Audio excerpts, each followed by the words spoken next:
But what does that mean? Are you a child or an adult? Typically, people's first obvious answer is, well, if you're over 18, you're an adult. And in some regards, people say 21, and some brain science people will say, well, you don't really think like one fully until you're 25 or so. But I'm talking to, I mean, I hope I'm talking to 18-year-olds as well, because this is something you really would do well to work on if you don't already feel that way, and it'll be increasing over your life. But how about when you're way past physiologically, you've got all the equipment and it works to be an adult. You got the legal standing to be an adult. You might have advanced degrees and a career that says you're a fully functioning adult. But in some very important aspects of behavior and interpersonal relationships in your performance life, you can't really say that your adulthood is working. Now, here's where this comes from. Um, this is just a reality. I don't know if you remember all of it or not, but at one time, you were a little person down here. Gosh, with the lights on, it looks like I have on white nail polish. That's kind of vampirish. Anyway, you were a little person down here in a big person's world. You were started out as a baby, and then you had parents or a parent or a caretaker, and we look up at them. There's an angle to this. You're looking up at them.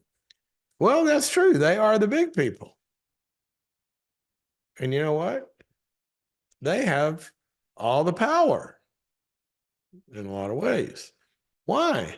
Well, they know where the food is, and they can really use their power to benefit your life. And so we're like this, and we feel one down to the adult world. We're under, remember that word, under them. One of my favorite verses says this: when we were children, we were under guardians and managers, parents and others, under them until the date set forth by the father, somebody else. On this day, you're one of us. Now you are an adult. You've grown up.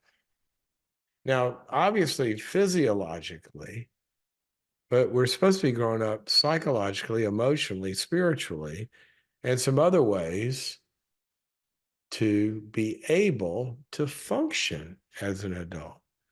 Now, a lot of times people can really function as an adult.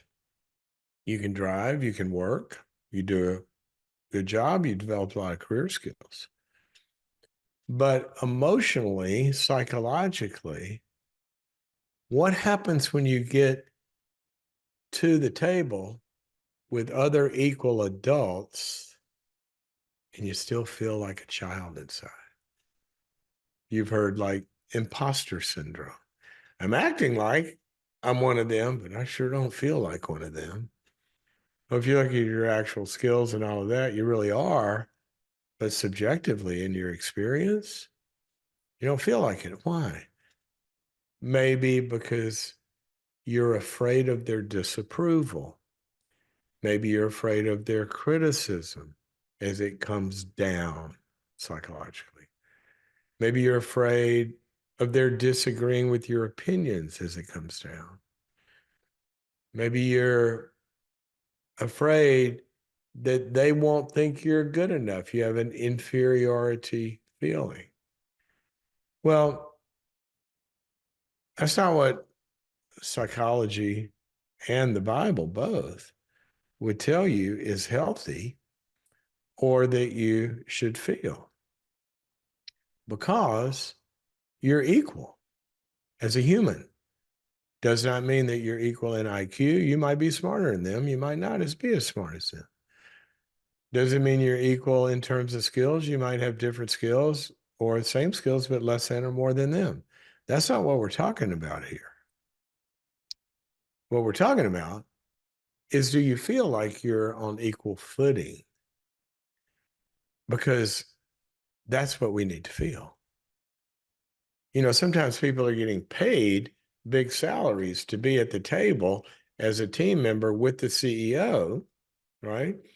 And what a good CEO wants is to hire people, and they tell me this all the time, they only hire people that are smarter than they are in their particular arena. Otherwise, why would they be at the table?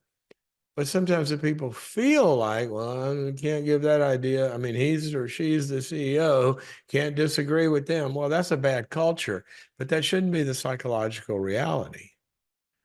What we should be able to do is say, well, I know you think this, but I got a different perspective, and here it is.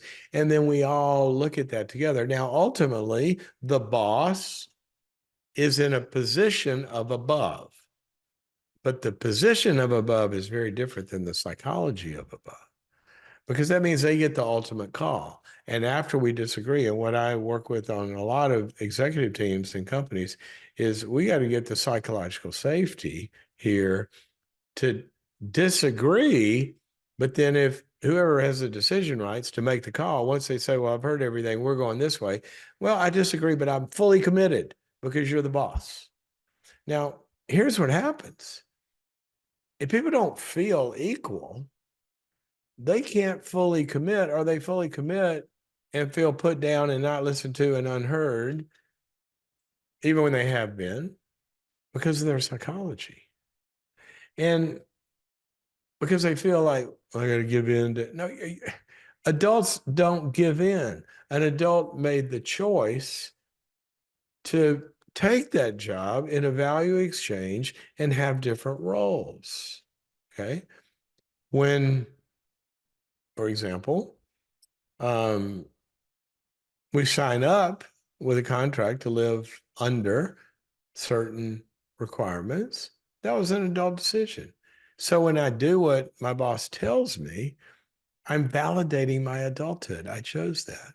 But if I feel like a kid, they say, well, I want you to do this, and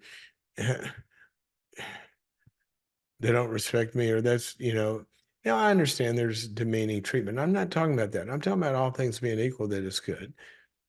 I want you to be able to speak up, give your mind, thoughts, all that stuff out there, put them out there. But let's take it even in a place where nobody has executive authority over you. How about with your circle of friends? Are there people you put so much on a pedestal that you feel inferior to them all the time? That's psychological. That's not reality. They may be better at something than you, but you're an equal person. And if you do feel, one down to them psychologically, you're going to be people pleasing, and you're going to wonder, oh, if I wear this, what are they going to think? And all that kind of stuff leads to anxiety and depression and all that kind of stuff. So I want you to look at how you feel in your circle, 360-degree circle of your relationships. Could be at work, could be siblings, adult siblings, could be, how about your parents? And you are an adult.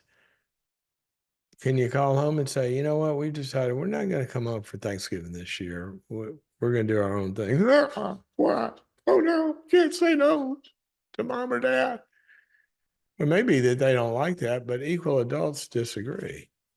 We ought to be able to be free to make our own choices. It's really important, really important. One of the things that I'm really concerned about, that I see a lot, um, is that this childhood thing is just getting so prolonged, um, with people in their 20s. And you see it, I mean, I'm sure you see it in your circles. I see it a lot in a lot of consulting scenarios. I remember my dad was pretty clear about this. He said, son, I didn't go to college. His father died and he had to stop and go to work. Um, he said, I really want you to go to college. and I'm going to provide for it. He started telling me this when I was little. He said, it's already paid for. I've already set it aside. That's my job. Your job is to make the grades, be able to get into college and be able to stay in college. And if you want to do that, that's my wish for you. But when you graduate, it's over. I always had that deadline of the bar mitzvah. I knew when I was going to become an adult. He said, now you can drop by and I'll give you a sandwich, but that's it. You're on your own. What an empowering thing when adults actually know they're in charge of their own lives. Pretty big deal. Now, I understand in helping young adult offspring, they're not children anymore. The adult child phrase just drives me nuts. You can't be both. But if adults are being treated like children, then they're going to act like children. And adults help each other all the time. I remember uh, when our oldest Olivia graduated from college, she was kind of figuring out exactly what she wanted to do. And she said, what I want to do is in the fall, I want to move and, start my career. And, I want to live at home in the summer and this, that, and the other. I said, okay, that's great. Um, there's some conditions, obviously, if you're going to live here, you got to help in some way. But they'd had chores since they were little. But I said, this is in the service of getting ready and saving some money so you have moving costs and all that. And that's great. I said, but for whatever reason, if this doesn't happen right in September and it drags on, that's great as long as you're actively working on it and can show me that. People run into problems and it's fine, you can stay here. But on December 31st, you're going to get something called an eviction notice. At that point, you're not living here for free. Now, if you want to live here, I'll be glad to rent you that room. There are a lot cheaper rooms in Los Angeles than that one, but I'll be glad to rent it to you. The point being, I wanted her to know she is an adult, and she took off in the fall and is doing great in her work and job. But a lot of times we don't empower people to be adults, to give them choices and own their lives. But more important than that, this isn't a parenting discussion right now. This is parenting of you. And I don't want other people parenting you when you're an adult psychologically, where you can't disagree or have a different opinion or have a different value than them. Adults, I mean, our whole country almost is acting like a bunch of children. I mean, you can't talk to each other and have disagreements and still remain in good stead. You see families breaking up over really only because they have different perspectives on certain things. I love my relationships with my friends that have different perspectives on things than I do. And we have really good discussions. There are some people, I mean, friends, you can't have those. Because if I say what I think about this or that, the thinking becomes emotional. I mean, they're not even thinking anymore. And it's a problem. So that's not one of them why I'm doing this as much as, even though that's a good thing to think about.